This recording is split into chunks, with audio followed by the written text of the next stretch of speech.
everybody, I am Heidi. Welcome to my channel, Listen, I Have an Idea. I technically share this channel with my sister Emily, but she right now is in architecture school and doesn't have time to make any videos, plus she's not doing NaNoWriMo, so you won't be seeing her until December when we do Vlogmas together. But anyways, enough about her, let's get into the good stuff. So over the past few days, I've been watching a lot of videos on YouTube, and Kate's video really stuck out to me. She made a chart showing the slumps of NaNoWriMo, and I was amazed because it's absolutely true. Around this time, around technically day 10 to day 12, this is when the writing slump really first hits, because you start off at the beginning of the month knowing pretty much what you're going to be doing, then you work on all of that material and you kind of start running out of ideas, or at least that's what I found last year, and that's kind of what I'm finding this year. I figured for today's video I'm going to share with you some tips of how to get over the writing slump and just things to make you more productive. So let's get started. Tip number one is to know what's going to happen at the end of each chapter. You don't have to know every single chapter in your entire book, but if you have a basic outline of where your chapter starts and where it finishes, all you gotta do is fill in the rest in between. For me, last year, that was one of the things I struggled with initially. I had the first few chapters planned out, I knew what I was gonna write, but as I got into it, started developing the characters and kind of rerouting myself off of my initial plan, I found that getting to the end of the chapter and figuring out where it was natural to take a break and to end the chapter, that was very difficult. So what I started doing was planning out basic plot points that were going to happen in each chapter. All I had to do was take that plot point and by the end of the chapter make sure that that happened. Tip number two, if you are really struggling, is to make notes and to start with writing prompts. I find that for myself, I don't want to work on other projects that aren't my actual book for NaNoWriMo. By making little writing prompts or making notes for myself, I find that my brain has a much easier time focusing on what I need to be writing. So as you've seen, this is my book. I share it in so many videos. Anyway, the other day when I went and I planned out, I think it was like 13 chapters. I didn't start initially planning out those 13 chapters. I started out by writing some ideas and some things that I would hope to see developed by the time I get to the very end of the book. After I made those notes, I went through and I made a list of grander things that need to happen, different scenarios that I would like to see in the book because I know that they are important to my actual plot line.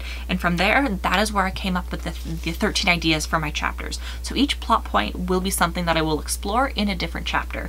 So essentially what I was explaining in my previous point, once you have an idea, you just need to see it through by the end of the chapter, and that is what I have there. The other part of this point is to make notes, and that is something I've been doing as I've been writing. They're not anything that is set in stone as of yet, but it's nice to have them written down because sometimes I find that I forget my ideas rather quickly. Tip number three for getting over the writing slump is to visualize what is going to happen in your book. This is something that you don't have to do when you're writing. You can do this practically everywhere, and you might think I am super crazy, like clinically insane for doing this, but I actually think out little movie scenes in my mind before I go and I write a chapter. So I like to block out what all of my characters are doing, where they're standing, what the scenes look like. I kind of create this mini world in my mind so I know when I go to write what needs to happen and what needs to take place, and I know if there's like certain objects in the room that they might be able to interact with. The last thing that I want to mention in today's video is rewards.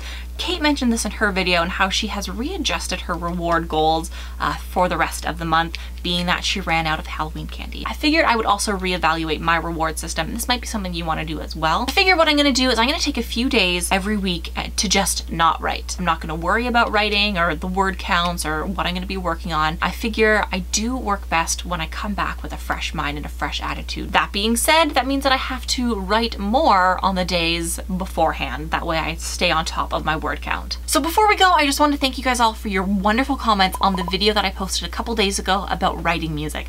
I looked into most of the writing suggestions. Some of the songs that you guys have suggested are really, really great. I like the ones where they're like hour-long playlists on YouTube that you can just click on and just listen to for an extended period of time. The ones on Spotify are great. I've added them to my playlist there, so if you wanted to check those out, you can look at those as well. Okay, so now it's time for the question of the day, and that is, what has been the best prompt that you have found or have been told this month? Some of the ones for me are ones that I found online, whether it's on Pinterest or I've seen a few on Instagram. There's actually a few accounts on there that you can follow that have actual writing prompts. They're just things to get you thinking. So let me know down below and I might feature you guys in tomorrow's video. Anyway, thank you very much for watching and I will see you again tomorrow. Happy writing, guys. Bye.